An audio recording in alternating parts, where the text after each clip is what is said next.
Hello everyone, welcome back to Buried Files. Tonight we are confronting a new realm of fear with 8 of the most disturbing true home alone horror stories ever documented. These accounts are not urban legends or recycled narratives. They are painstakingly compiled from genuine reports and first-hand submissions, retold with utmost respect for the harrowing experiences behind them. Each tale unfurls a unique nightmare, from uninvited stalkers to silent intruders hidden in the walls, reminding us that the terror of isolation sometimes arises from real and lurking threats. While some names and identifying details have been modified to safeguard those who survived these ordeals, the authenticity and gravity of what transpired remains completely intact. If you value real horror from the dark corners of true life, you are in the right place. Be sure to subscribe to Buried Files for more in-depth accounts that will haunt your nights, and activate notifications so you never miss when the unknown comes knocking. My name is Marcus Johnson, and what I am about to share happened during my junior year at Arizona State University. I had been living in a rental house near campus with 2 roommates, but when winter break arrived in December, they both went home to their families while I stayed behind to work at a local restaurant. The extra shifts meant good money, and honestly, I welcomed the quiet after months of constant noise and chaos. The house was a typical college rental, a 2-story place built in the 1970s with a finished basement that we used as a hangout space. It had wood paneling, old carpet, and a separate entrance that led directly outside through metal storm doors. We rarely locked those basement doors since we figured nobody would want to steal our beat-up furniture and gaming consoles. For the first few days alone, everything felt normal. I would wake up, grab breakfast, head to work, and return home to an empty house. The silence was actually refreshing. But by the end of the first week, I started noticing small things that did not quite make sense. My milk carton, which had been nearly full when I left for my shift, was almost empty when I returned home. I blamed it on my poor memory. Maybe I had been drinking more than I realized. Then my leftover pizza disappeared from the refrigerator. Again, I convinced myself that I must have eaten it late one night and forgotten. The missing food bothered me, but I tried to rationalize it away. College life had trained me to assume that everything had a logical explanation, even when it did not feel right. I started writing down what food I had before leaving for work just to keep track. Sure enough, items kept vanishing. A half loaf of bread gone, an entire container of deli turkey missing, crackers disappearing from the pantry. The pattern was consistent. Someone was taking just enough to eat, but not so much that it would be immediately obvious. Whoever was doing this knew how to avoid detection. I began to suspect that one of my roommates had returned early and was playing some kind of elaborate prank. I searched their rooms looking for signs that they had come back without telling me, but everything remained exactly as they had left it. Their beds were still unmade, their belongings undisturbed. That was when I started paying attention to other details around the house. The basement television had been left on one morning when I was certain I had turned it off the night before. The couch cushions were arranged differently than how I remembered them. Small changes that could easily be dismissed as forgetfulness, but the accumulation was becoming impossible to ignore. I decided to test my theory. Before leaving for work one Thursday morning, I carefully arranged items in the basement in specific ways. A magazine placed at an exact angle on the coffee table, couch pillows positioned precisely, the television remote set in an unusual spot. When I returned that evening, everything had been moved. The magazine was on the floor, the pillows were bunched up as if someone had been sleeping on them. The remote was on the opposite side of the room. Someone had definitely been in my house while I was gone, and they were making themselves comfortable in the basement. My first instinct was to call the police, but I hesitated. What would I tell them? That my food was disappearing and my furniture was moving? They would think I was paranoid or making things up. I needed more concrete proof before involving authorities. Instead, I decided to set up my own surveillance system. I positioned my laptop in the basement with its camera facing the main living area and set it to record while I was at work. The battery would not last all day, but it might capture something useful. The next evening, I rushed home and immediately checked the recording. For the first 2 hours, nothing happened. The basement remained empty and still. But then, at the 3-hour mark, I watched in absolute horror as the basement door opened and a man emerged from behind the water heater. He was middle-aged, wearing dirty clothes that looked like they had not been changed in weeks. His hair was greasy and unkempt, and he moved through the basement with the confidence of someone who knew the layout intimately. He walked to the couch, sat down, and turned on the television as if he owned the place. I watched in stunned silence as this stranger ate my food, used my bathroom, and made himself completely at home. He had clearly been living in my basement for an unknown amount of time, hiding behind the water heater during the day and emerging when I was gone. The water heater area was in a dark corner that we never accessed, hidden behind some old boxes and holiday decorations. The recording showed him staying active for several hours before disappearing back behind the water heater. He knew my schedule. He knew exactly when I left for work and when I would return. This had been going on for who knows how long, and I had been completely oblivious. My hands shook as I called 911. The dispatcher seemed skeptical at first, but when I explained that I had video evidence of someone living in my basement without permission, she took me seriously. Police arrived within 20 minutes and I showed them the recording. 4 officers searched the house while I waited outside. They found his makeshift living space behind the water heater, a sleeping bag, bottles of water, and containers for human waste. He had created a small but functional living area in the darkest corner of the basement, complete with stolen food items and personal belongings that I had assumed were lost or misplaced over the months. The man was not there when they searched, but they found evidence that he had been coming and going through the basement storm doors, which had a broken lock that we had never bothered to fix. He had probably been watching the house for weeks before moving in, learning our routines and finding the perfect hiding spot. Officers told me that this was more common than people realized. Empty or partially occupied homes near college campuses were frequent targets for transients looking for temporary shelter. They often chose basements, attics, or other rarely used spaces where they could hide during the day and move around when residents were gone. The police set up surveillance and caught him 2 days later when he returned to collect his belongings. He had been living in my basement for over 6 weeks, surviving on stolen food and using our utilities. During questioning, he admitted that he had been in the house even when my roommates were there. But it was much easier to move around freely when I was alone. What disturbed me most was learning that he had been watching me sleep. He knew my schedule so well because he had been observing me for weeks, noting when I went to bed, when I woke up, and when I left for work. He had complete access to the house and had been moving through it silently while I was unconscious upstairs. The man was arrested for breaking and entering, burglary, and criminal trespass. He had a history of similar incidents and had been homeless for several years. The police explained that he probably chose our house because it looked like a typical college rental.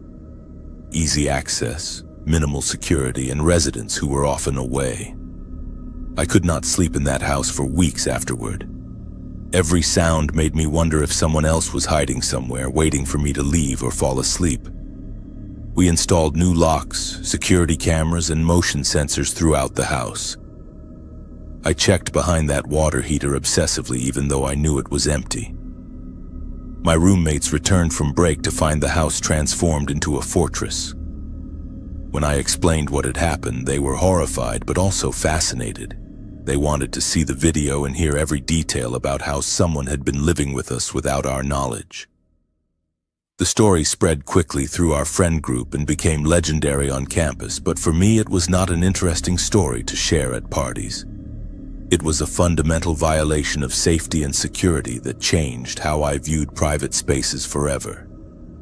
The idea that someone can secretly share your home, watch your routines, and live off your resources without detection is terrifying in a way that few people truly understand unless they have experienced it. Even now, years later, I still check behind water heaters and in dark corners whenever I move to a new place. I secure every possible entry point and remain hyper-vigilant about unexplained changes in my environment. That experience taught me that home invasion does not always involve broken windows or kicked-in doors. Sometimes the most dangerous intruders are the ones you never know are there.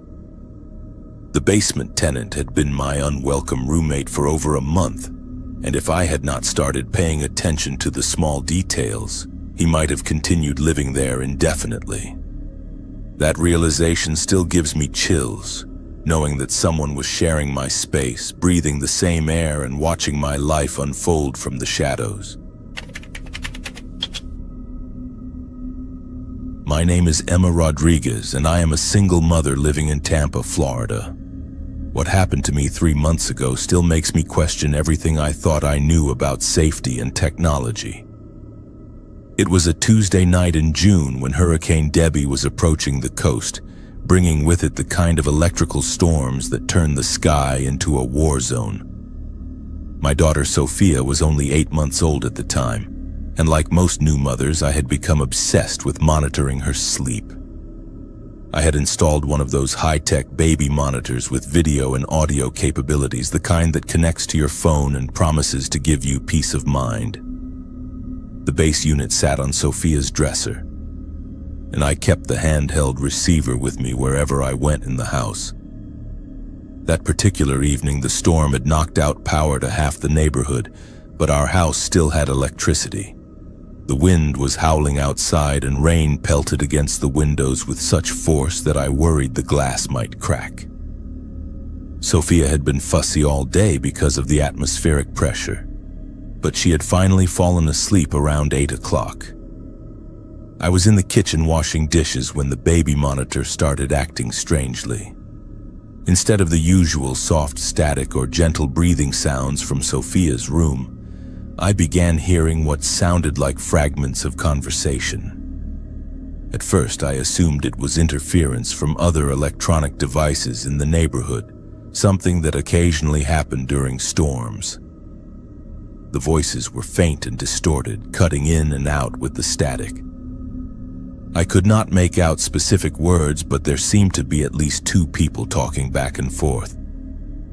I walked closer to Sophia's room to check if the sounds were actually coming from there, but when I peeked inside, she was sleeping peacefully.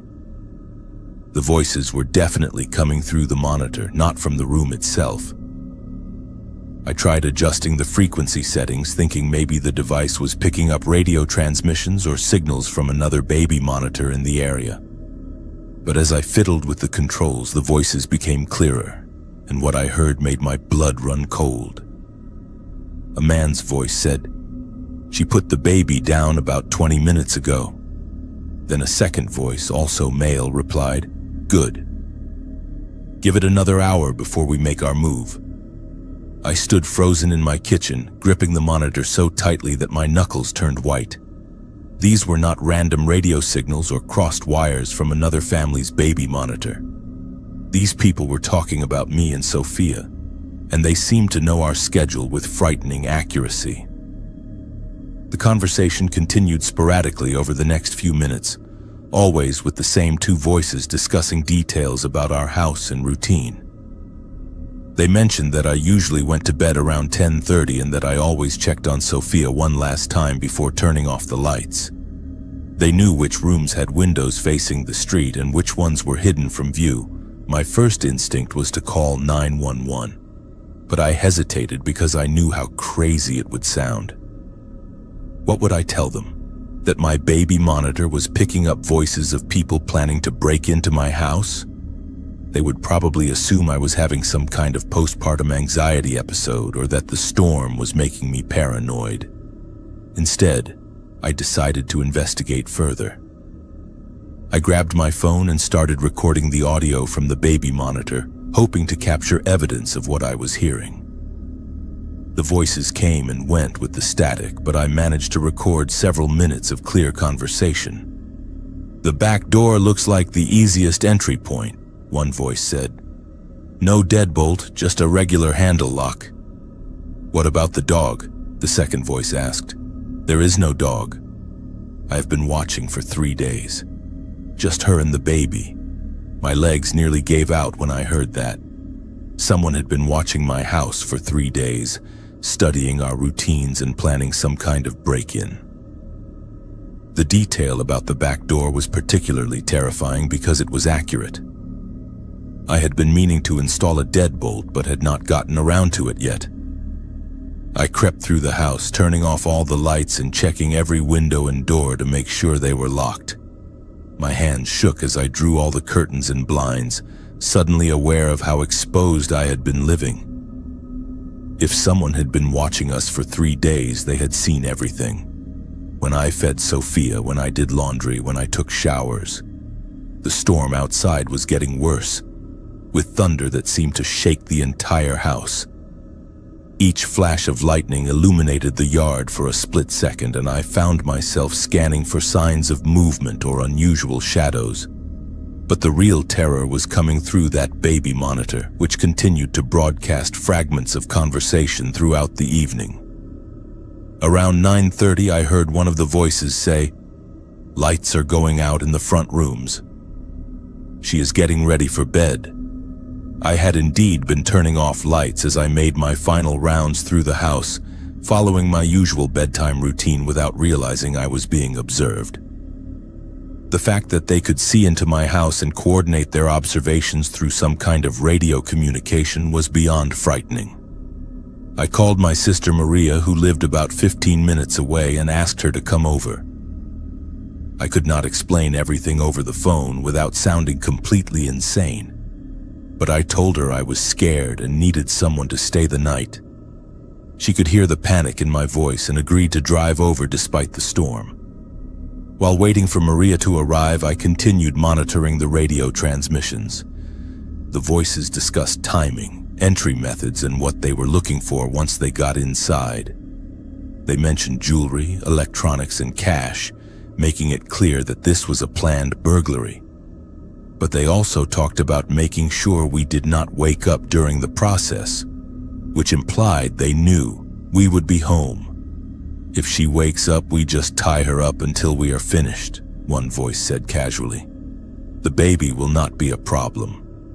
That was the moment I realized these people were not just planning to rob my house, they were prepared to use violence if necessary. The casual way they discussed restraining me and dismissing Sophia as not a problem suggested they had done this before and knew how to handle complications. Maria arrived around 10:15, soaked from the rain and confused about why I had sounded so panicked on the phone. I showed her the baby monitor and played back some of the recordings I had captured on my phone. At first, she was skeptical, suggesting it might be interference from emergency services or utility workers dealing with storm damage. But as we listened together, more transmissions came through with specific details about our house and movements. The voices discussed which car was mine in the driveway, mentioned that a light was still on in the kitchen, and noted that a second person had arrived. "There is another car now," one voice observed. "Looks like she has company." "Should we wait?" the second voice asked. "No, stick to the plan. 2 women and a baby, we can handle it." Maria's face went white when she heard that. She immediately called 911 while I continued recording the transmissions. The police dispatcher took the call seriously, especially when Maria explained that we had audio recordings of people planning to break into the house that night. 2 patrol cars arrived within 10 minutes, and I played the recordings for the officers. They were initially puzzled by the baby monitor situation, but became very concerned when they heard the specific details about our house and the casual discussion of violence. The officers conducted a thorough search of the property and surrounding area. Behind the trees at the back of my yard, they found two men in a pickup truck with radio equipment and binoculars. The men had been using short-range radios to communicate while conducting surveillance, and somehow their frequency had been picked up by my baby monitor's receiver. Both men were arrested and charged with conspiracy to commit burglary, stalking, and possession of burglary tools. Their truck contained rope, duct tape, crowbars, and detailed notes about my daily routine. They had been watching the house for over a week, not 3 days, as they had mentioned on the radio. During questioning, police learned that this was part of a larger operation targeting single mothers in the area. The men would identify houses with young children, conduct surveillance to learn routines, and then break in when they believed the occupants would be asleep. They specifically chose homes where they thought resistance would be minimal. The baby monitor had saved our lives by accidentally intercepting their radio communications.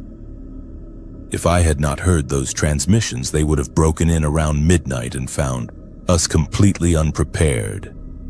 The police said it was extremely unusual for baby monitors to pick up two-way radio signals, but the storm conditions and their proximity to the house had created perfect circumstances for the interference. After that night, I could not sleep peacefully for months. Every sound from the baby monitor made me jump, wondering if I was hearing normal household noises or something more sinister. I installed a complete security system with cameras, motion sensors, and professional monitoring. I moved Sophia's crib into my bedroom and kept it there for weeks. The most disturbing part was realizing how vulnerable we had been without knowing it. These men had been watching us, learning our habits, and planning violence while I went about my normal routine completely unaware. The baby monitor that was supposed to help me protect Sophia had accidentally revealed how much danger we were really in. I still use baby monitors, but I have learned to pay attention to unusual sounds or interference. Technology can be both a shield and a window, protecting us from some dangers while accidentally revealing others. That storm brought more than just wind and rain. It brought the terrifying knowledge that sometimes the most dangerous predators are the ones watching from the shadows, waiting for the perfect moment to strike. The case went to trial 6 months later, and both men received significant prison sentences. But knowing they are locked up does not erase the memory of hearing strangers discuss breaking into my home and threatening my child. Some violations of safety and privacy leave permanent scars, changing how you view the world and your place in it forever. My name is Tyler Washington, and I work as a night security guard for a large office complex in Detroit, Michigan. Due to the pandemic, my company had transitioned to remote monitoring, which meant I could do most of my job from home using multiple computer screens and camera feeds. It was actually perfect for me. I could work nights while taking care of my elderly grandmother during the day, and the pay was decent enough to support both of us. Our house is a small 2-story place in a quiet neighborhood where most residents are elderly or working families. I had converted the basement into my home office, setting up multiple monitors to watch security feeds from various buildings downtown. The setup was impressive. 6 large screens showing different angles of lobbies, parking garages, and office floors that I monitored from midnight until 8 in the morning. My routine was consistent and methodical. I would start my shift at midnight, make coffee, and settle into my chair for 8 hours of surveillance. Every hour I would do a virtual patrol, checking each camera feed systematically and documenting anything unusual. Around 3 in the morning, I would take a 15-minute break to stretch my legs and grab a snack from the kitchen. At 6, I would make another cup of coffee to get through the final stretch.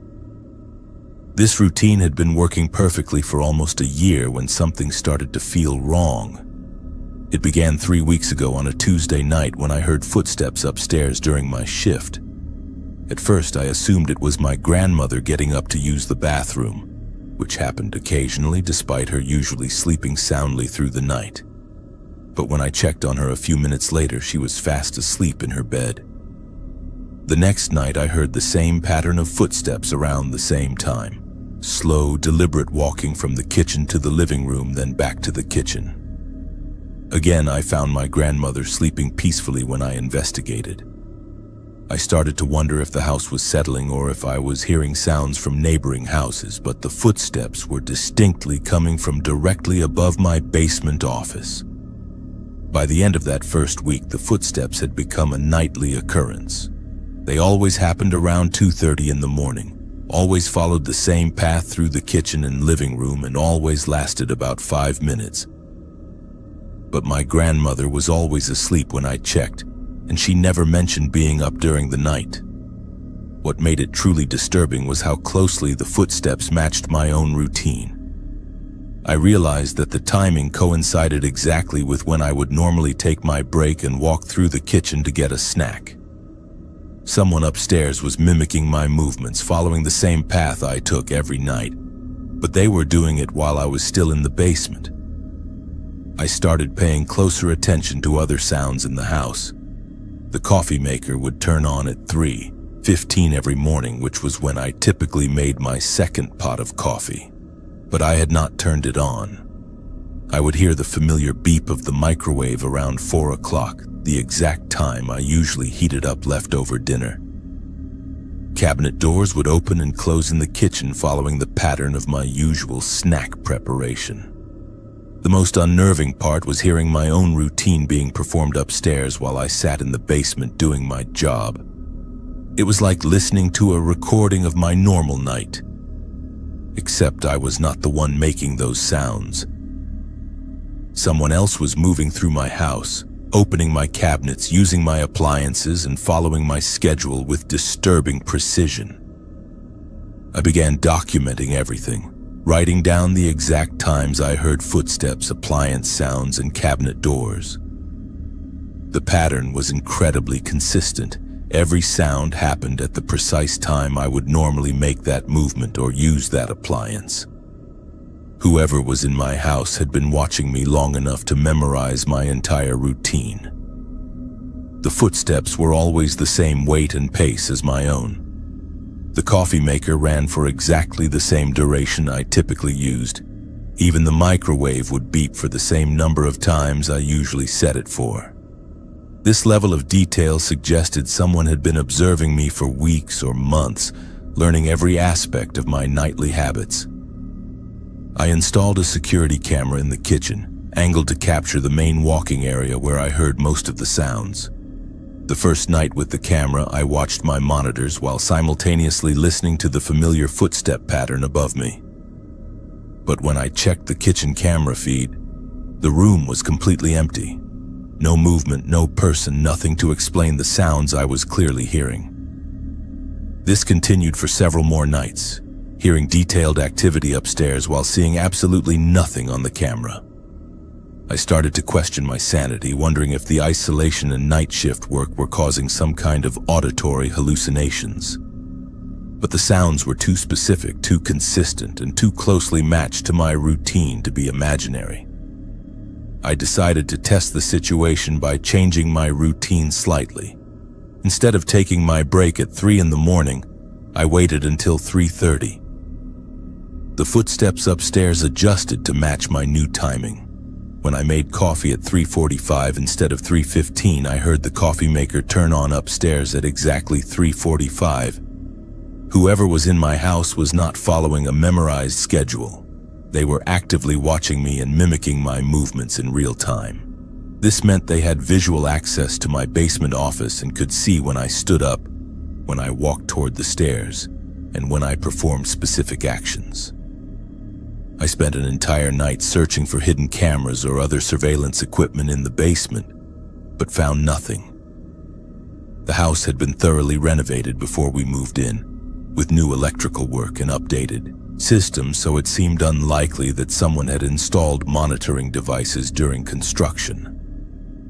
The breakthrough came when I decided to remain completely still during my usual break time. I sat in my chair, did not make coffee, did not go upstairs, and did not follow any part of my normal routine. For the first time in weeks, the house remained silent. No footsteps, no appliances, no cabinet doors. Whoever was upstairs was clearly responding to my actions, not following a predetermined script. I realized that someone had been living in my house, hiding somewhere during the day when my grandmother and I were active, and emerging at night to shadow my movements. They had learned my routine so perfectly that they could anticipate my actions and move through the house while staying just out of sight. The next night, I pretended to start my normal routine but stopped halfway through. I walked toward the stairs as if going to the kitchen, then quietly returned to my monitors. Within seconds, I heard footsteps upstairs moving toward the kitchen. Someone was definitely following me, staying one room ahead to avoid detection. I called the police and explained the situation, though I knew it sounded bizarre. 2 officers came to investigate and conducted a thorough search of the house.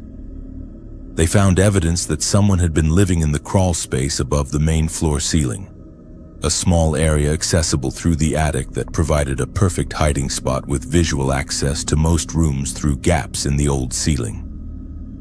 The space contained blankets, food containers, and a small notebook filled with detailed observations about my grandmother's and my daily schedules. The notes included precise timing of when we slept, when we were out of the house, what we ate, and even personal conversations we had had in the kitchen.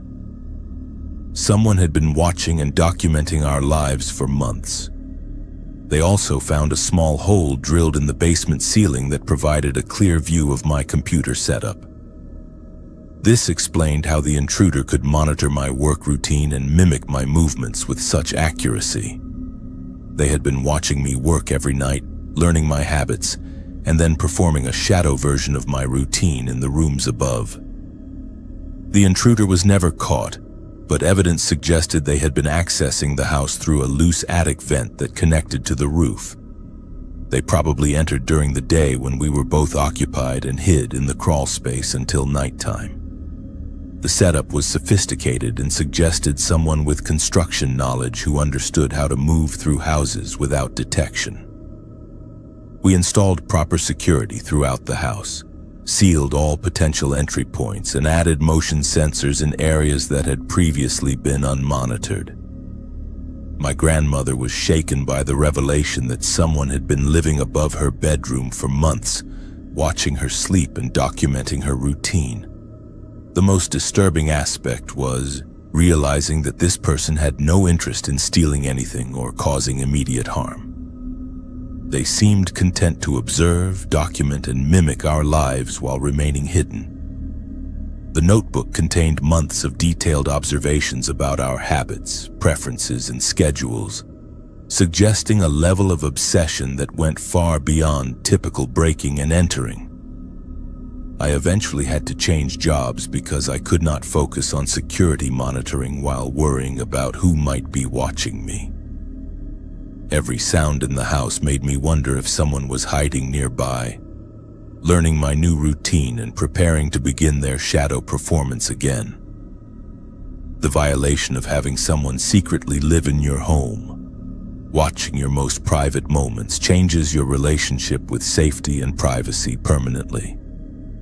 Even now, in a different house with better security, I still listen carefully during my breaks, wondering if those familiar footsteps might return to echo my movements from somewhere just out of sight.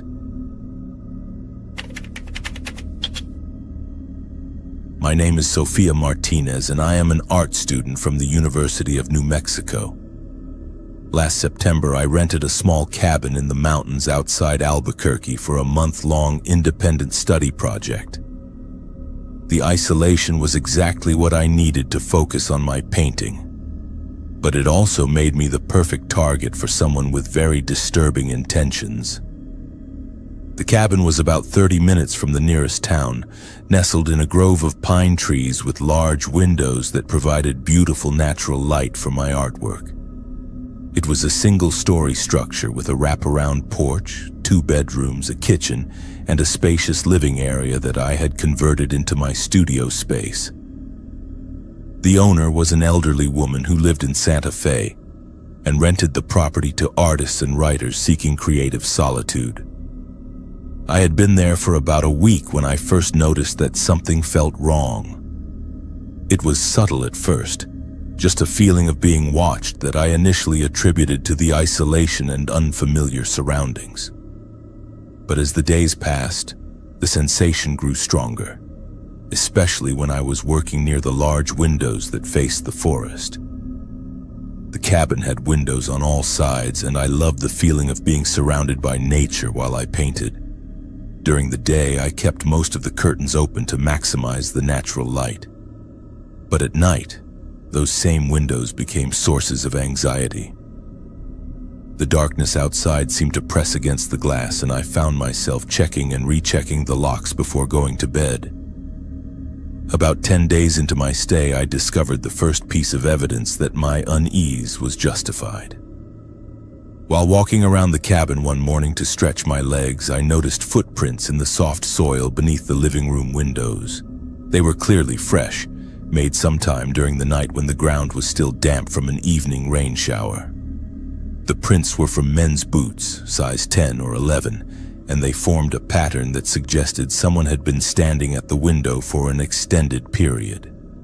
There were deeper impressions where the person had shifted their weight, indicating they had remained in that spot for quite some time.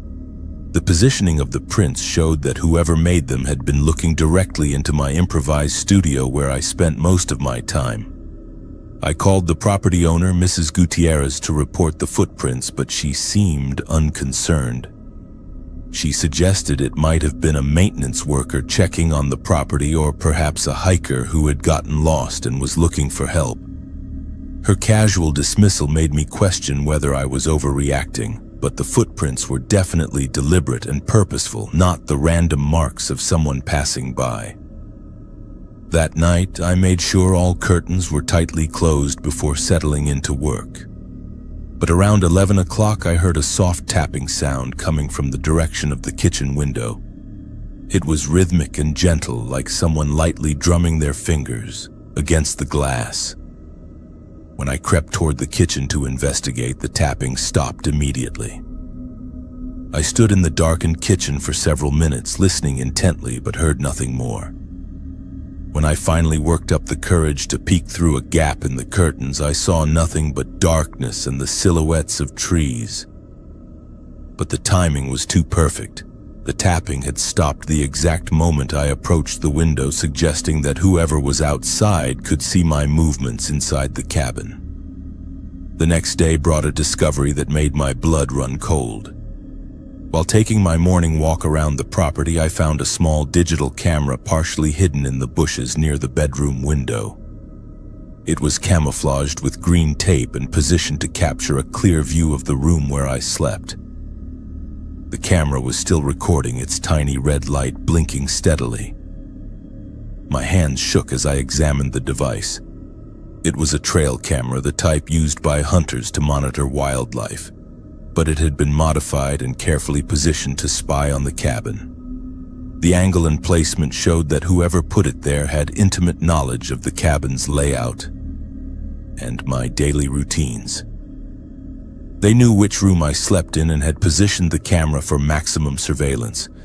I immediately called the sheriff's department, and Deputy Rodriguez arrived within an hour. He took the camera as evidence and conducted a thorough search of the property. We found 2 more cameras, one near the living room window where I did my painting, and another positioned to monitor the front entrance and my car. The cameras had been recording for at least a week, capturing footage of me arriving, unpacking, setting up my studio, and going about my daily routine. Deputy Rodriguez explained that this level of surveillance suggested someone was not just randomly spying, but was specifically targeting me and studying my habits for some unknown purpose. The most disturbing discovery came when we examined the memory cards from the cameras. They contained hours of footage showing me working, sleeping, cooking, and moving through the cabin completely unaware that I was being watched. But there were also videos taken from inside the cabin showing that someone had been entering the property while I was away. The interior footage showed a man in his 40s wearing dark clothing and gloves moving through my living space with disturbing familiarity. He went through my belongings, examined my paintings, and spent considerable time looking through my personal items. In one video, he was sitting on my bed holding one of my sweaters and bringing it to his face. Deputy Rodriguez identified the man as someone with a history of stalking and breaking into properties rented by young women. His name was David Kellerman, and he had been arrested twice before for similar behavior in Colorado and Arizona. He specifically targeted isolated rental properties where single women stayed alone, using surveillance equipment to study their routines before escalating to break-ins. The investigation revealed that Kellerman had been watching the cabin for weeks before I arrived, waiting for the right tenant. He had somehow gained access to the rental listings and specifically chose properties rented by young women who would be staying alone for extended periods. My artist residency made me a perfect target because he knew I would be isolated and focused on my work. Police found his campsite about half a mile from the cabin, hidden in a dense area of forest.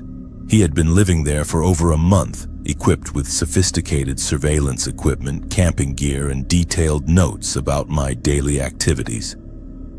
His notebook contained my schedule, descriptions of my appearance, and disturbing personal observations about my habits and preferences.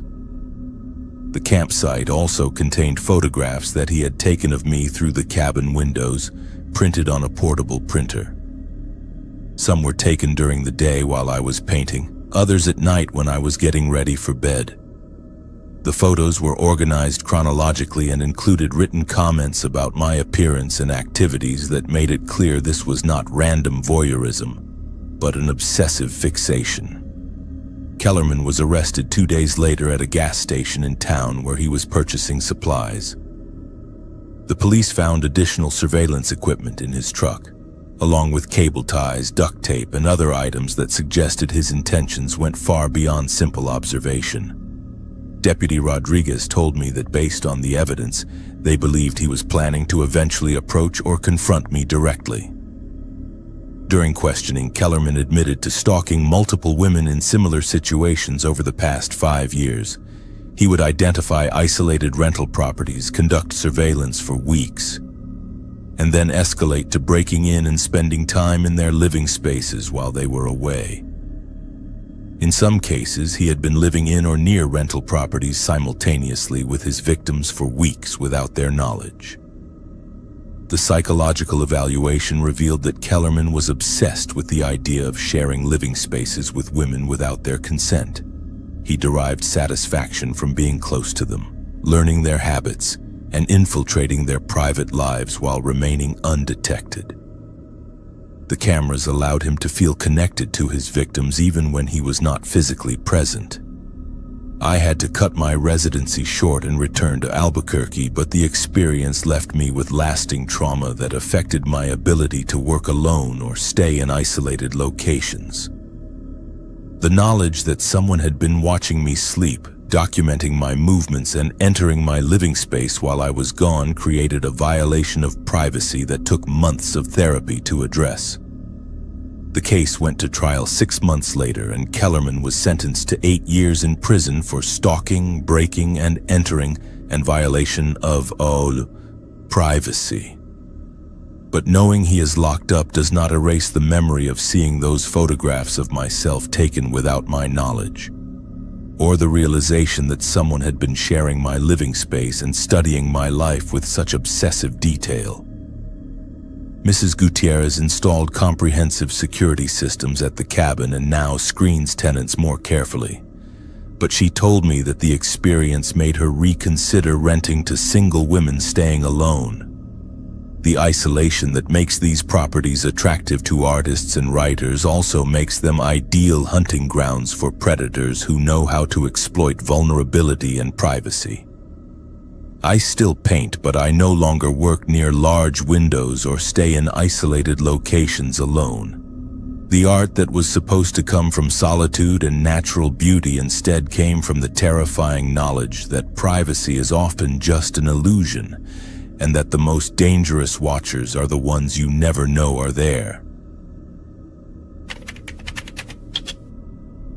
My name is Jackson Miller, and I am 17 years old from Burlington, Vermont. What happened to me last fall during my uncle's business trip still makes me question how well we really know the people we trust. I was house sitting for my Uncle David, who lives in a quiet residential neighborhood about 15 minutes from where my parents and I live. He had asked me to stay at his place for 2 weeks while he traveled to Europe for work, taking care of his elderly cat and making sure the house looked occupied. Uncle David lived alone in a modest 2-story colonial house on Maple Street, surrounded by families who had been neighbors for years. It was the kind of neighborhood where people knew each other's names, borrowed lawnmowers, and looked out for one another. Before leaving, my uncle introduced me to several neighbors and gave them my phone number in case any problems arose while he was away. The most helpful of these neighbors was Mr. Peterson, a man in his 50s who lived 3 houses down. He worked from home as some kind of consultant and seemed to know everyone in the neighborhood. Uncle David told me that Mr. Peterson was incredibly reliable and had helped with various house projects over the years.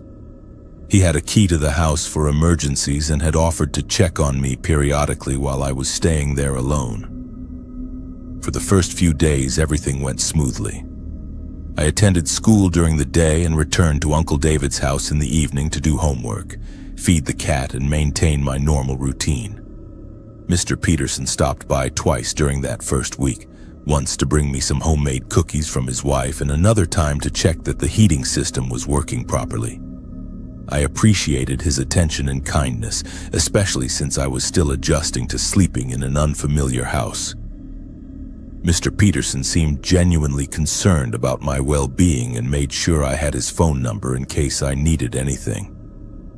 He mentioned several times that I should not hesitate to call him, even in the middle of the night, if anything seemed wrong or if I felt unsafe. By the end of the first week, Mr. Peterson's visits had become a daily occurrence. He would stop by every evening around 6 o'clock, always with some practical reason, checking the mail, inspecting the exterior lights, or bringing me food that his wife had prepared. While I was grateful for the attention, I started to notice that his visits were lasting longer and that he seemed particularly interested in my daily schedule. He would ask detailed questions about my school hours, what time I usually got home, whether I had plans for the weekend, and if any friends or family members were planning to visit. At first, I assumed he was just being thorough about neighborhood security, but gradually I realized that his questions were more specific than necessary for simple safety concerns. Mr. Peterson also began commenting on things that suggested he had been observing the house more closely than I had realized. He mentioned noticing that I kept late hours on weekends, that I had been watching television in the living room until nearly midnight, and that I had received several packages during the week. These observations required more surveillance than casual neighborly attention. The situation became genuinely unsettling when Mr. Peterson started letting himself into the house without knocking. He would use his emergency key and appear in the kitchen while I was doing homework or watching television, always with some excuse about checking on the furnace or investigating a strange noise he had heard. The first few times I accepted his explanations, but the frequency and timing of these unannounced visits made me increasingly uncomfortable. What disturbed me most was that Mr. Peterson always seemed to know exactly when I was home alone and when I would be arriving from school. He would appear within minutes of my return from school or emerge from somewhere in the house just as I was settling in for the evening. This level of timing suggested that he was monitoring my movements much more closely than appropriate. I started paying attention to Mr. Peterson's behavior and noticed details that should have alarmed me earlier. He knew which lights I typically turned on in the evenings, what I usually ate for dinner, what television programs I watched, and even what time I usually went to bed. This knowledge required observation that went far beyond casual neighborly interest. One evening, I decided to test my growing suspicion by varying my routine. Instead of coming straight home from school, I went to the library and stayed until nearly 8 o'clock. When I finally arrived at Uncle David's house, Mr. Peterson was waiting in his driveway and immediately approached me, asking why I was so late and whether everything was all right. His concern seemed excessive for someone who was simply watching out for me, and his knowledge of my usual schedule was too precise to be casual observation. I realized that Mr. Peterson had been tracking my daily movements with an attention to detail that crossed the line from helpful neighbor to something much more concerning. The breakthrough came when I found evidence that Mr. Peterson had been entering the house regularly when I was at school. I had started leaving small objects in specific positions before leaving in the morning. A book placed at a particular angle, a coffee cup positioned precisely on the counter, a magazine folded to a specific page. Each day, these items had been moved slightly, indicating that someone was spending time in the house while I was away. I also discovered that food was disappearing from the refrigerator in small amounts, and that the television was warm when I returned home, suggesting it had been used during the day. Someone was clearly making themselves comfortable in the house while I was at school, and Mr. Peterson was the only person with a key and detailed knowledge of my schedule. The most disturbing discovery came when I found a notebook hidden in the basement that contained detailed observations about my daily routine, personal habits, and even physical descriptions of my appearance and behavior. The handwriting was not Uncle David's, and the observations were far too detailed and personal to be innocent neighborhood watch activities. The notebook contained entries spanning several weeks, including dates before I had even arrived to house sit. This meant that whoever was writing these observations had been planning something involving me for quite some time. The entries included comments about my vulnerability, my isolation from family, and speculation about my personal relationships that made it clear this was not innocent surveillance. I called my parents immediately and explained the situation. They drove over that night and helped me search the house more thoroughly. We found additional evidence that someone had been using the house regularly, including personal items that did not belong to Uncle David and modifications to the basement that created a small living space behind the furnace. When we called the police, they took the situation very seriously. Detective Williams explained that using emergency access to enter someone's home for unauthorized surveillance was a serious crime, especially when it involved monitoring a minor.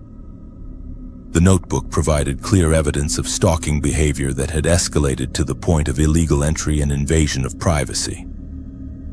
The police arrested Mr. Peterson the next morning when they found him in Uncle David's house while I was at school. He had been using his emergency key to enter the property daily, sometimes spending several hours inside while I was away. He had created a comfortable setup in the basement where he could monitor my activities and document his observations about my routine and behavior. During questioning, Mr.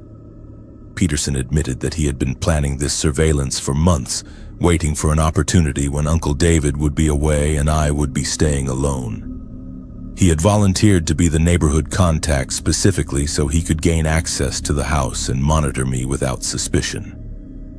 His helpful neighbor persona was entirely calculated to gain trust and access. The investigation revealed that Mr. Peterson had a history of similar behavior involving other young people in previous neighborhoods. He would identify vulnerable situations where teenagers were staying alone and position himself as a helpful adult figure while secretly conducting surveillance and documenting their personal lives. In 2 previous cases, his behavior had escalated to physical confrontation when his victims had become suspicious. Mr. Peterson was charged with stalking, breaking and entering, invasion of privacy, and endangering the welfare of a minor. The case went to trial 8 months later, and he was sentenced to 5 years in prison. But the psychological impact of learning that someone I trusted had been secretly living in the house and monitoring my every move took much longer to process. Uncle David was devastated to learn that someone he had trusted with his home and my safety had been using that trust to prey on me. He installed a complete security system and changed all the locks, but he also struggled with the guilt of having unknowingly facilitated the surveillance by providing access and legitimacy to someone with dangerous intentions. The experience taught me that predators often use positions of trust and authority to gain access to their victims. Mr. Peterson's Helpful Neighbor Act was perfectly designed to deflect suspicion while providing unlimited access to monitor and document my personal life. The most dangerous people are often those who appear most trustworthy and helpful, because their position makes it difficult to question their motives until the behavior becomes undeniably inappropriate. Even now, I am suspicious of adults who seem overly interested in my schedule or who position themselves as helpful figures without clear reasons for their attention. That false sense of security and trust can be more dangerous than obvious threats because it prevents victims from recognizing danger until the situation has already escalated beyond appropriate boundaries. My name is Avery Thompson, and I work remotely from my apartment in Boise, Idaho as a graphic designer. The flexibility of working from home has always been one of my favorite aspects of my job. But what happened to me last month made me realize how that routine can make you vulnerable to people with dangerous intentions. I live alone in a ground floor apartment in a quiet complex near the University District. The building has about 20 units and most residents are either graduate students or young professionals like myself. The complex has a secure entry system, but delivery drivers are typically buzzed in without much scrutiny, especially during the day when most people are expecting packages. My work involves frequent online orders, art supplies, computer equipment, and various materials for client projects. I probably receive packages 3 or 4 times a week, which has become such a normal part of my routine that I barely pay attention to delivery schedules anymore. Most drivers just leave packages outside my door with a quick knock or ring of the doorbell. 3 weeks ago, I noticed that my deliveries were becoming more frequent and coming at unusual times. I would find packages on my doorstep that I had not ordered, usually small items like office supplies or household goods. At first, I assumed there was some mix-up with addresses or that my upstairs neighbor was having items delivered to the wrong unit. The packages were always addressed to me, though, with my correct name and apartment number. When I checked my credit card statements and online accounts, I could not find any record of having ordered these items. I called a few of the shipping companies to report the error, but they insisted the items had been legitimately ordered from my address using valid payment information. After about a week of mysterious deliveries, I decided to stay home one day and watch for the delivery driver to see if I could figure out what was happening. Around 2 o'clock in the afternoon, my doorbell rang and I immediately went to answer it. Standing outside was a man in a delivery uniform holding a small package. He was in his 30s, average height, with dark hair and an overly friendly demeanor that seemed forced. When I opened the door, he smiled broadly and said he had been making deliveries to my apartment for several weeks and wanted to make sure I was satisfied with the service. He asked detailed questions about my work schedule, whether I was usually home during the day, and if I lived alone.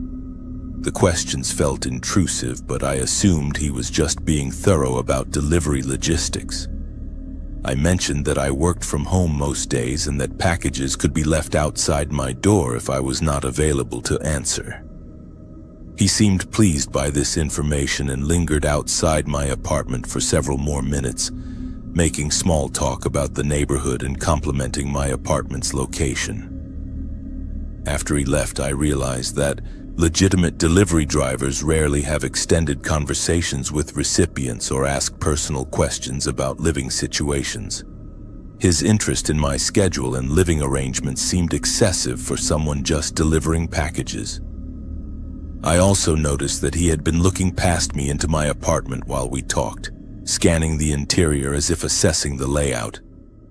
Over the next few days, the mysterious packages continued arriving, but now I paid closer attention to the delivery process. I noticed that the same driver was making all the deliveries, even though the packages came from different companies that should have been using different shipping services.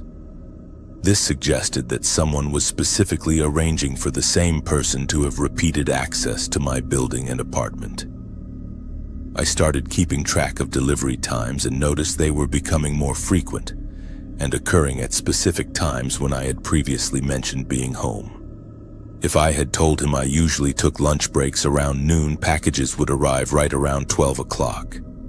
If I had mentioned working late on certain projects, deliveries would come in the evening hours. The breakthrough came when I decided to install a small security camera near my door to monitor delivery activity. The first day with the camera, I captured footage that made my blood run cold. The delivery driver was not just dropping off packages and leaving. He was using some kind of tool to manipulate my door lock and spending several minutes inside my apartment while I was out. The video showed him entering my apartment, walking through the rooms and examining my personal belongings with disturbing familiarity.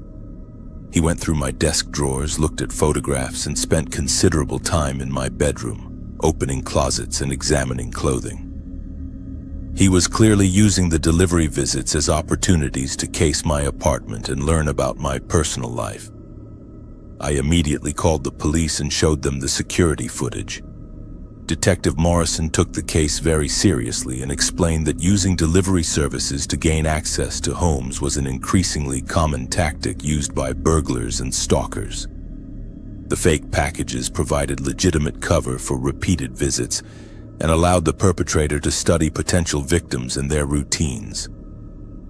The investigation revealed that the man was not actually employed by any of the shipping companies whose uniforms he wore.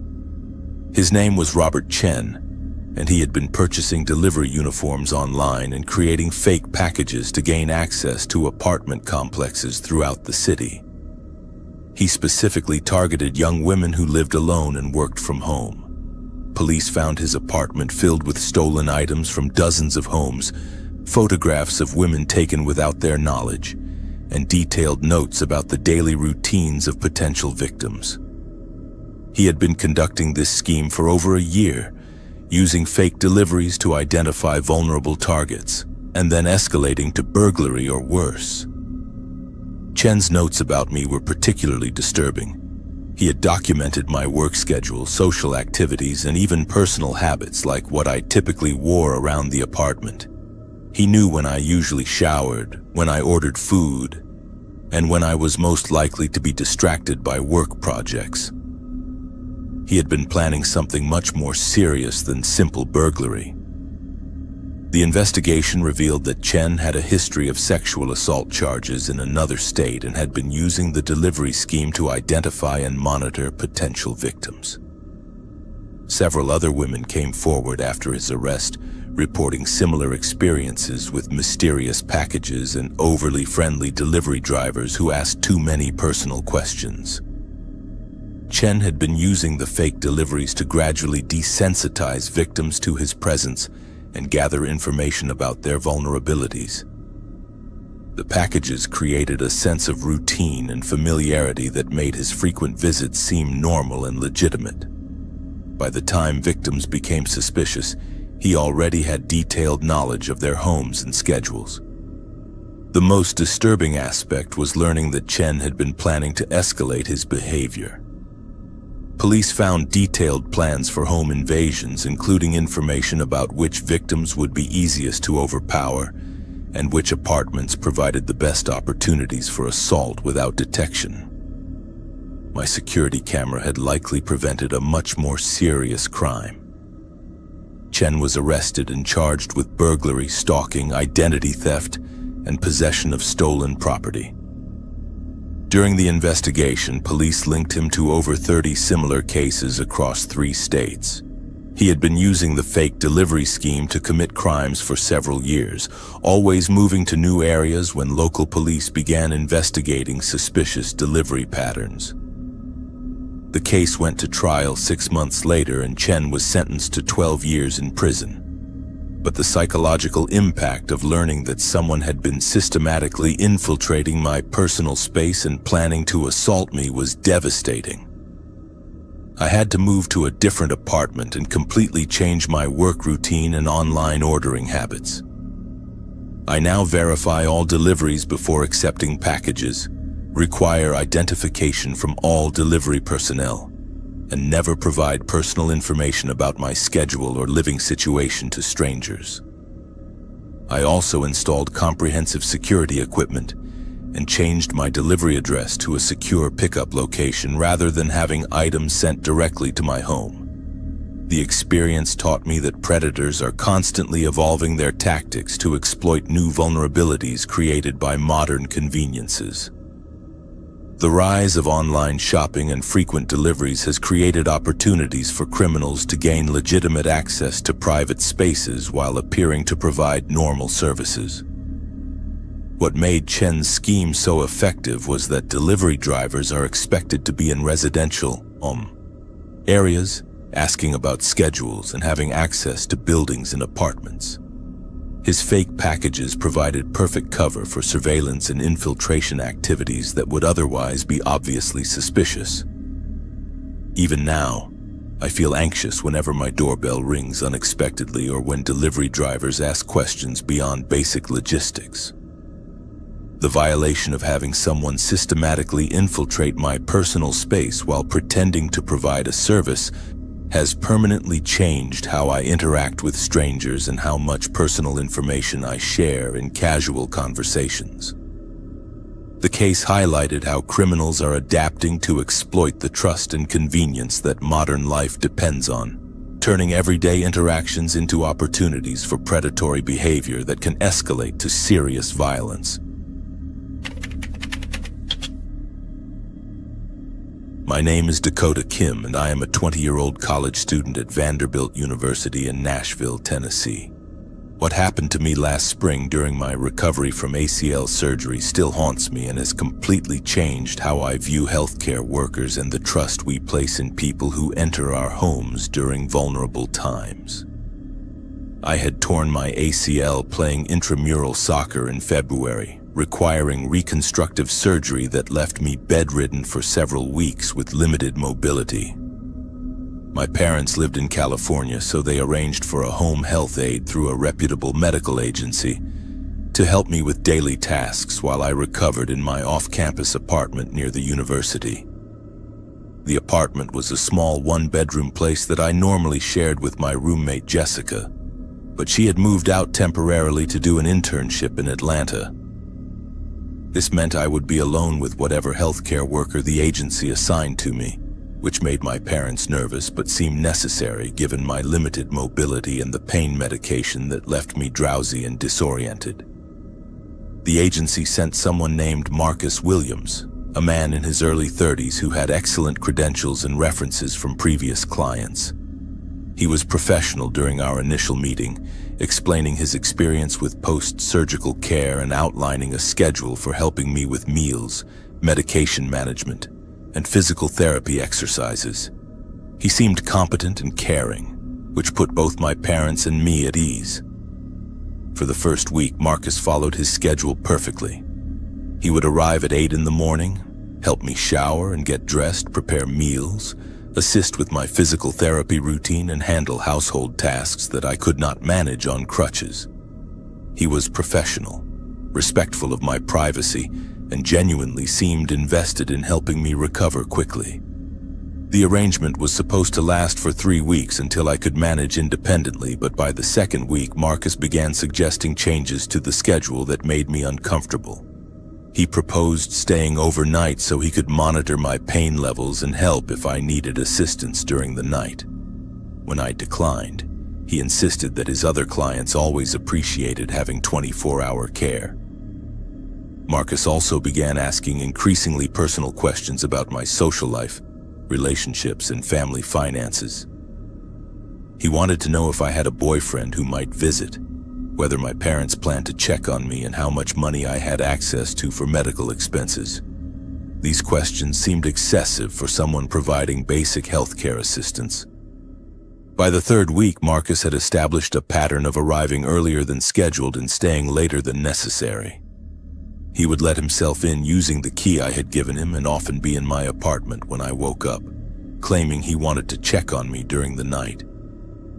When I expressed discomfort with this arrangement, he assured me it was standard procedure for patients on strong pain medication.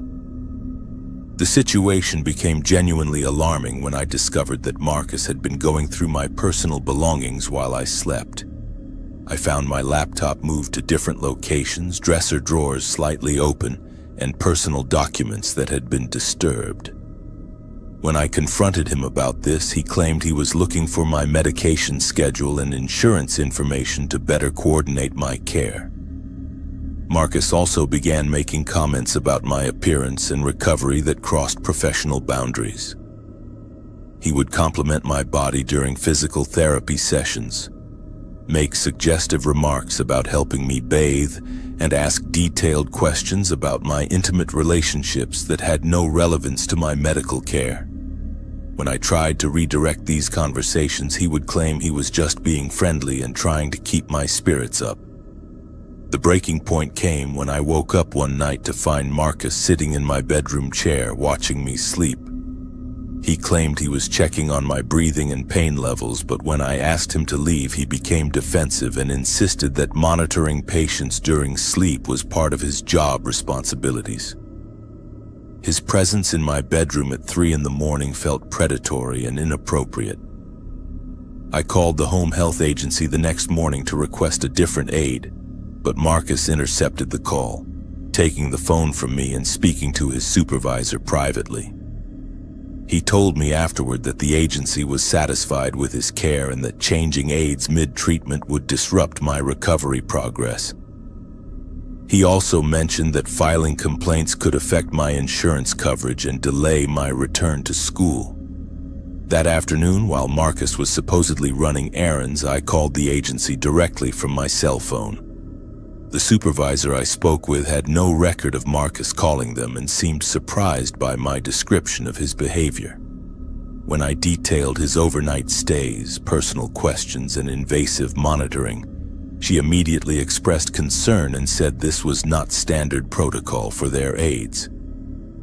The supervisor explained that Marcus was only authorized to provide daytime care and should never have been staying overnight or accessing my apartment outside of scheduled hours.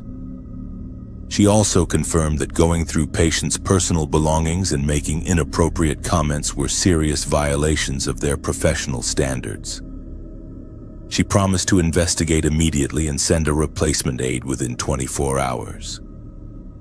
When Marcus returned that evening, I told him that the agency was sending someone else to complete my care. His reaction was immediate and frightening. He became angry, defensive, and insisted that I was overreacting to normal healthcare procedures. He claimed that all his previous clients had been grateful for his dedicated attention and that I was being ungrateful for the extra care he provided. Marcus refused to leave my apartment that night, claiming he needed to properly transition my care to the new aide and that abandoning a patient mid-treatment would be irresponsible. When I insisted he leave, he became increasingly agitated and began making veiled threats about my safety and recovery. He implied that without his protection, I was vulnerable to break-ins or accidents. I managed to call 911 while Marcus was in the bathroom, and 2 police officers arrived within 15 minutes. When they asked Marcus to explain his presence in my apartment after being dismissed, he claimed there had been a misunderstanding and that he was still officially assigned to my case. However, when the officers called the agency, they confirmed that Marcus had been immediately suspended pending investigation. The police escorted Marcus from my apartment, but he returned 2 hours later using the key I had forgotten to retrieve from him. I was awakened by sounds in the kitchen and found him preparing food, claiming he was concerned about my nutrition and wanted to make sure I ate properly. The officers had to return and arrest him for criminal trespass in violation of a no-contact order. The investigation revealed that Marcus had a history of inappropriate behavior with female clients that the agency had either overlooked or inadequately investigated. 3 previous clients had filed complaints about boundary violations, unauthorized overnight stays, and invasive questioning, but Marcus had managed to explain away each incident as misunderstandings or necessary medical care. More disturbing was the discovery that Marcus had been photographing me while I slept and documenting personal details about my living situation, finances, and social connections. Police found his phone contained dozens of photos taken in my apartment without my knowledge, along with detailed notes about my daily routine, medication schedule, and periods of vulnerability. Marcus was charged with stalking, criminal trespass, invasion of privacy, and violation of professional standards. The Home Health Agency faced additional scrutiny for inadequate background checks and failure to properly investigate previous complaints. During the legal proceedings, 2 other women came forward with similar experiences involving Marcus's inappropriate behavior during their recovery periods. The psychological impact of having someone exploit my medical vulnerability was devastating. I had trusted Marcus with access to my home, my physical care, and my personal safety during one of the most helpless periods of my life. Learning that he had been documenting my vulnerability and photographing me without consent felt like a profound violation of the most basic human dignities. The case highlighted how medical professionals can exploit the trust and dependency that comes with home health care services. Patients recovering from surgery or managing chronic conditions are often isolated, medicated, and physically vulnerable, making them ideal targets for predators who use legitimate medical access to commit crimes. I had to complete my recovery with a different aid and additional security measures, but the experience left me with lasting anxiety about medical care and trusting healthcare workers in private settings. The violation of having someone exploit my physical helplessness and medical needs for predatory purposes created trust issues that affected my relationships with all healthcare providers. Marcus was sentenced to 18 months in prison and banned from working in healthcare, but the agency's failure to properly screen and monitor their employees raised broader questions about patient safety in home care situations. The case became part of a larger investigation into inadequate oversight of home healthcare workers and the vulnerability of patients who require in-home medical assistance. Even now, 2 years later, I remain hypervigilant about healthcare workers and never allow anyone to provide medical care in my home without additional oversight. The experience taught me that medical credentials and professional references cannot guarantee that someone will not exploit the trust and vulnerability that comes with providing intimate healthcare services. The most disturbing aspect was realizing that my physical recovery had been secondary to Marcus's personal agenda.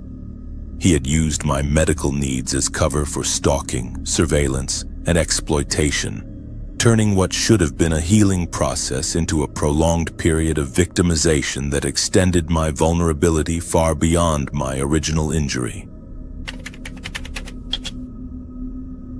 My name is River Bennett, and I live in Salem, Oregon, in a small house about 10 minutes from downtown. What happened to me during a winter storm last January taught me that natural disasters create opportunities for predators who know how to exploit chaos and confusion to target vulnerable people. I am 23 years old and work as a freelance web developer, which means I spend most of my time at home working on my computer. I live alone in a modest single-story house in a quiet residential neighborhood where most of my neighbors are elderly or families with young children. It is the kind of place where people know each other by name and look out for one another, especially during emergencies. On January 15th, a massive ice storm hit the Pacific Northwest, bringing with it winds that knocked down power lines and tree branches throughout the region. By 8 o'clock that evening, my entire neighborhood had lost electricity, and the temperature inside my house was dropping rapidly as the heating system shut down. I had prepared for the storm by stocking up on flashlights, batteries, candles, and non-perishable food, but I had not anticipated how isolating and vulnerable the complete loss of power would make me feel. My cell phone had limited battery life, and with no internet or landline service, I was effectively cut off from the outside world. Around 10 o'clock, I heard someone knocking on my front door. When I looked through the peephole with my flashlight, I saw a man in what appeared to be an official utility company uniform, holding a clipboard and wearing a hard hat. He identified himself as a power company technician conducting door-to-door checks to assess damage and estimate repair times. The man seemed legitimate. He knew specific details about the storm, mentioned that several transformers in the area had been damaged, and explained that crews were working around the clock to restore power. He asked if I was experiencing any electrical hazards like downed lines near my house or unusual smells that might indicate gas leaks. His questions seemed reasonable, and I was grateful that the utility company was being so thorough about checking on residents during the emergency. When he asked if I lived alone and whether I had adequate heating sources to get through the night, I told him I was managing well with blankets and a small camping stove for heating food. The technician, who said his name was Frank, explained that the power outage was expected to last at least 2 more days due to the extent of the damage. He offered to check my electrical panel to make sure there were no safety issues that could cause problems when power was restored, and suggested I might want to stay with family or friends if I did not have adequate heating. I appreciated his concern and allowed him to examine the electrical panel in my basement. He spent about 10 minutes looking at the breaker box with his flashlight, making notes on his clipboard and explaining that everything looked safe. Before leaving, he gave me his business card and said crews would return the next day to continue assessments. After Frank left, I felt reassured that professionals were handling the emergency situation. But about an hour later, I heard someone trying to open my back door. When I investigated with my flashlight, I could see the door handle being turned from the outside, and someone was definitely attempting to enter my house. I grabbed a kitchen knife and called out that I was armed and had already called the police. The attempted entry stopped immediately, but I could hear footsteps moving around the outside of my house. Someone was circling the property, testing windows and trying other potential entry points. My cell phone had very little battery remaining, but I managed to call 911 and report the attempted break-in. The dispatcher said multiple officers were responding to emergency calls throughout the city due to the storm, but someone would be sent to check on me as soon as possible. She advised me to remain inside and avoid confronting the intruder directly. While waiting for police, I heard the person continue to move around my house, testing windows and doors systematically. It became clear that whoever was outside was not randomly trying to break in, but was methodically checking every possible entry point as if they were familiar with standard residential security vulnerabilities. About 30 minutes later, I heard someone at my front door again, claiming to be Frank, returning to check on additional safety concerns. But this time his voice sounded different, and when I looked through the peephole, I could not see anyone in the darkness. The person was standing outside the range of my flashlight, which suggested they were deliberately trying to avoid being identified. I refused to open the door and told the person that police were on their way. Immediately, I heard rapid footsteps running away from the house, confirming that this was not a legitimate utility worker, but someone who was using the storm as cover for criminal activity. The police arrived about an hour later and conducted a thorough search of my property. They found evidence that someone had been attempting to pry open windows and had damaged the lock on my back door. Officer Martinez explained that power outages create ideal conditions for burglars who know that security systems are disabled and that residents are isolated and vulnerable. The business card that Frank had given me was fake. The utility company confirmed they were not conducting door-to-door checks and that all their crews were focused on repairing infrastructure, not individual assessments. The uniform and equipment he carried were easily purchased online and provided perfect cover for gaining access to homes during the emergency. Officer Martinez explained that criminals often monitor emergency services during natural disasters, listening to police scanners to identify areas where response times are delayed. They use official-looking uniforms and equipment to gain trust and access, then return later when they know residents are isolated and unable to call for help quickly. The investigation revealed that several homes in the area had been targeted during the storm using similar tactics. The perpetrator would pose as an emergency worker, utility technician, or relief volunteer to gain entry and assess homes for valuables and security weaknesses. He would then return later to commit burglaries when he knew residents were alone and cut off from communication. Police found the man 2 days later when power was restored and security cameras came back online. His name was Michael Torres, and he had an extensive criminal history of using natural disasters and emergencies to commit burglaries and home invasions. He specifically targeted areas where power outages disabled security systems and isolated residents from help. Torres had been monitoring emergency broadcasts and police communications to identify neighborhoods where power outages were expected to last multiple days. He would then pose as various types of emergency personnel to gain access to homes and gather information about residents, security systems, and valuable items that could be stolen later. The fake uniforms and equipment found in his possession were sophisticated and would have fooled most people during an emergency situation. He had uniforms for utility workers, emergency management personnel, and relief volunteers, along with clipboards, identification badges, and other props that made his impersonation convincing. During questioning, Torres admitted to targeting my house specifically because I had told him I lived alone and had valuable electronics for my work. He had planned to return after midnight when he knew I would be isolated and unable to call for help quickly due to limited cell phone battery and poor emergency response times during the storm.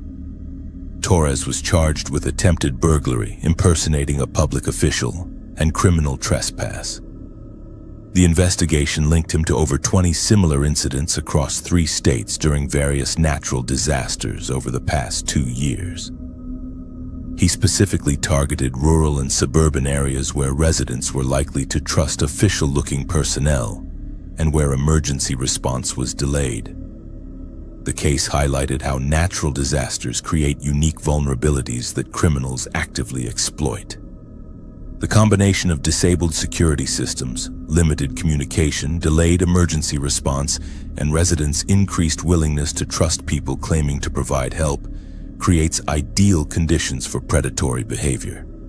I had to install battery backup systems for my security equipment and develop protocols for verifying the identity of anyone claiming to be emergency personnel. The experience taught me that criminals are often more organized and prepared for disasters than residents are, and they specifically plan to exploit the chaos and vulnerability that emergencies create. The psychological impact of having someone exploit my trust during a genuine emergency situation was particularly disturbing. Torres had used my natural desire to cooperate with authorities and accept help during a crisis to gather information that would have made me a victim of serious crimes later that night. Even now, I am suspicious of anyone who claims to be providing emergency services during disasters, and I always verify credentials through official channels before allowing anyone access to my home. The experience taught me that predators are often the best prepared people during emergencies because they have specifically planned to exploit the vulnerabilities that disasters create in normal security and communication systems. The storm that was supposed to bring my community together instead revealed how isolated and vulnerable we become when our normal safety networks fail. and how quickly criminals can exploit that vulnerability to target people who are just trying to survive difficult circumstances.